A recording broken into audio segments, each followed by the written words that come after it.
Woods. If it is true that most people have one secret they never share, it is also true that many have an experience they never tell. Not so much from fear of ridicule or being disbelieved as from utter inability to describe it intelligibly. Language has grown gradually.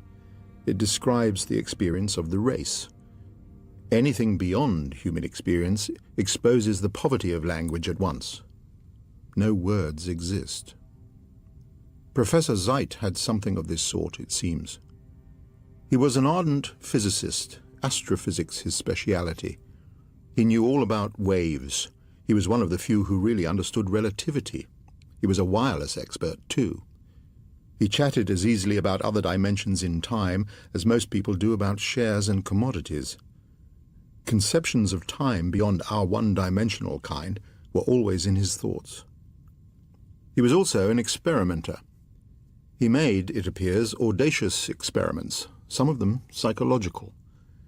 That he ever suffered from overwork, from cerebral excitement of a rather dangerous sort, is open to question. To myself, who enjoyed the privilege, or suffered the affliction, of hearing his experience, there seemed no sign of delusion, hallucination, or mental disturbance. I remain convinced that he told me something that had actually happened to an able, clear-headed, if unusual man. It happened to him on a winter's night as he sat alone in his flat. A Sunday evening, the servants out, and his wife away in Paris. His married life was unhappy, childless, ill-assorted. He had made a mistake. There was another girl he should have chosen.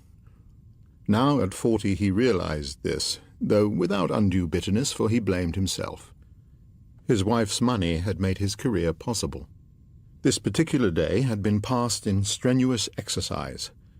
His body, he admits, was overtired, perhaps, but his mind, at any rate, was resting delightfully. He was reading a story of crime over the fire. Delicious relaxation, he called it. The room was dim. Only the reading lamp turned on. Facing him in the wall was a long pier glass. The book, It Doesn't Pay, was the life of a burglar told by himself. Black, if memory serves me, the author, and he was near the end.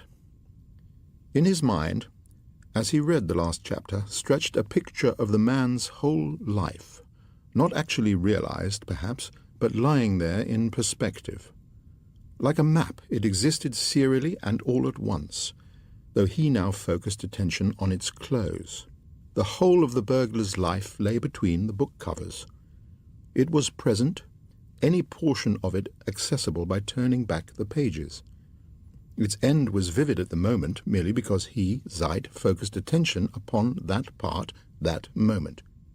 And so, as was usual with him, he realized that his own life, similarly, existed serially, complete, the whole map there, while he was conscious of himself at the moment called 40, merely because he focused attention on that moment. Only in his own case, time made turning back impossible. If time had another dimension, he could have turned back to earlier sections. He admits his general awareness of this idea in the background of his mind, for it was habitual. Such ideas lay always in his thought. But at the moment, thought and interest were centered on Black's adventures, these other ideas not consciously to the fore, when something in the semi-darkened room suddenly drew his attention. The room, he felt positive, had altered, and this alteration was in his immediate surroundings. Very close to him this abrupt change had come about, and he looked up from his page, startled a little, as though an unexpected sound had disturbed me, were his words. The winter's night was still, the Sunday traffic negligible, the flat empty. Yet he was positive that someone stood in the room in close proximity to him. As he raised his eyes, he looked automatically at the reflection of himself in the pier glass opposite. He saw himself deep in the easy chair, the open book on his knee, the shaded lamp behind his head. and at the same instant saw also the reflection of a tall, straight figure that passed swiftly behind his chair from right to left. Simultaneously with this, and before thought had time to spread, he felt something that, he declares, he had never felt before, something entirely new.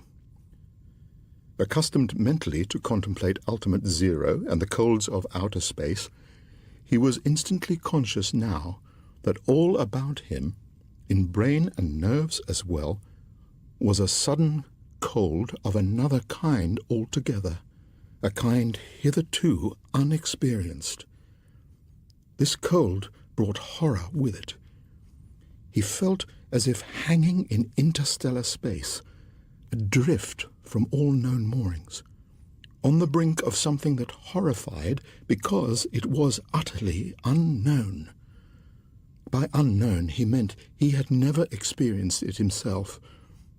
There was no up or down, because there was nothing to which up or down could be referred. Similarly, backwards or forwards held no meaning.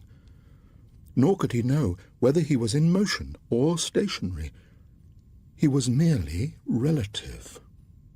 With a tremendous effort, however, he managed to cling tenaciously with his ordinary mind to ordinary, familiar standards. In the first second, all this came to him. At the same time, he knew that the figure now passing behind his chair would appear in a fractional moment beside or in front of him. And even as he realized this, it happened.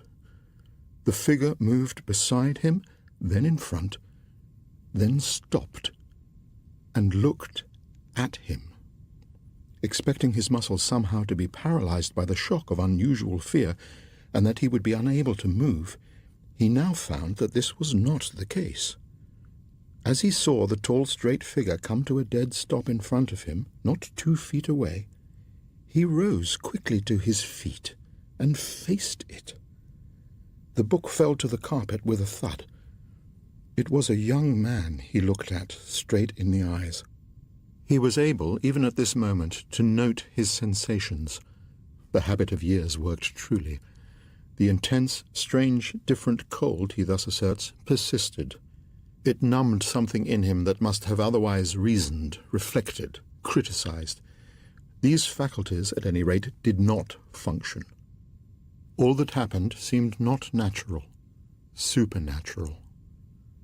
The sensation of unbelievable fear that had turned him dizzy was gone. Having terrorized him, it disappeared. His breath became oddly, immensely accelerated. An idea of death slipped his thought. But all these, passing, left an exhilaration beyond all words. It was under this intensification of consciousness that he then at once began to speak. The figure spoke too. They spoke together. He emphasized this simultaneous utterance, though the spoken words were not always quite identical. "Of course I know you. I know who you are," he said. "You are myself." The figure, a young man in a light summery suit, smiled eagerly. "I was 25 then," said Zeit. "I am 25, said the other. And as they uttered together came all the emotions of troubled love, of doubt, of being drawn in 2 different directions by worldly considerations and by personal inclination, with all the fever of a young man's indecision. "If only I could see ahead," Zeit heard himself saying, while simultaneously sounded, "If only I could go back." They looked into each other's eyes while uttering the next words, identical words this time. "I exist at that point where my attention is fixed at a given moment. But there's really no need to. I can choose my moment, alter my attention, forwards or backwards. Can't I?" The young figure smiled, a curiously passionate expression in the eyes.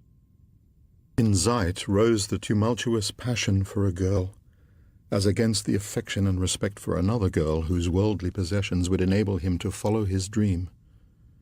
"I can go backwards or forwards," both spoke together, "by changing my type of consciousness. It's open. It's here. It's now, both accessible as between the covers of a book. If only I escape from being fixed on a point so stupidly. If only I knew how. I do, grinned the other, while Zeit laughed audibly, a laugh of audacious triumph, using the same words exactly. I do. I can change my consciousness, make it different, cried Zeit. I see the way. My life is serial, all at once, whole. I am not fixed at any point. I am in time of 2 dimensions. I always am, said the other, bending his head down to read a letter whose wet ink still glistened. I will destroy it. I won't send it, exclaimed Zeit, despising himself for proposing to a girl he did not really love. The young figure tore the letter he held into tiny pieces and turned to throw them into the fire. But there was no fire, only a gas stove burning, and the room was a shabby lodging-house room. Zeit gazed about him. The picture of the girl he really loved possessed his mind. I'll go to her, go back to her. I'll go tomorrow. His speech fumbled slightly. I'll go to her now, said the figure decisively, his young face alight, as he moved across the faded carpet to a waste paper basket beside the draughty window. I'll change it, change the past. And Zeit realized he was shouting now, aloud, amazing joy and wonder in him, as he watched the shower of small torn bits of paper flutter down. The figure came suddenly very close, so close that there seemed hardly room to stand without touching, as though space could not possibly contain both of them on that one spot. Then closer still, all over one another. That would be too dislocating for others. And until all can do it, sounded the voice very faintly. Professor Zeit declares it sounded inside himself. I'll make the effort anyhow. A result of sorts may come. The voice died out. The figure was no longer there. Zeit, the physicist, found himself alone. He stooped down and picked up the fallen book. The heat of the blazing coal fire scorched his face, but did not affect the curious internal cold that lay like a touch from interstellar space over his entire being. He turned on all the lights, and before sitting down to finish Black's book, he wrote down the dialogue and description as given above. It was bald, but as accurate as he could make it. Long afterwards, as I listened to his account, watching his face, I saw a light in his eyes I have never seen before in any human eyes. The major part of the experience, he added, is beyond any power or words at my command. The distinguished man, now famous and happily remarried, smiled as he said this. He shivered a little. They'd say I dreamed it, he remarked, shrugging his shoulders. Yet within a few short weeks of the experience, his wife had run off with another man, and Professor Zeit, finding the girl he loved a widow, had married her.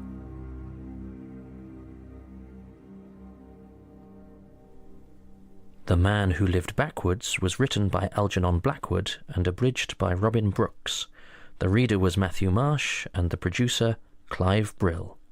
It was a Pacificus production for BBC Radio. Well, next week, a man tries to go on holiday but can't forget the details he's heard about a brutal murder, and it's so bad for him it almost takes his mind off the behaviour of the British tourists. That's our final ghost story, The Kit Bag, next time. You're leaving the seventh dimension. Right, well, I hope you've got everything, because it's time to vacate the seventh dimension until next week. I'll keep an eye on the place for you and gear up for the broadcast of two beguiling tales. The House at World's End hides a terrible secret in the library and dramatises the real-life Master of Darkness, M.R. James, whilst Monsieur Oufle is the story of a man who sets out to debunk superstitious ideas and ends up with one of his own. The hairs on the back of your neck will stand on end, probably because you'll be turning into a werewolf.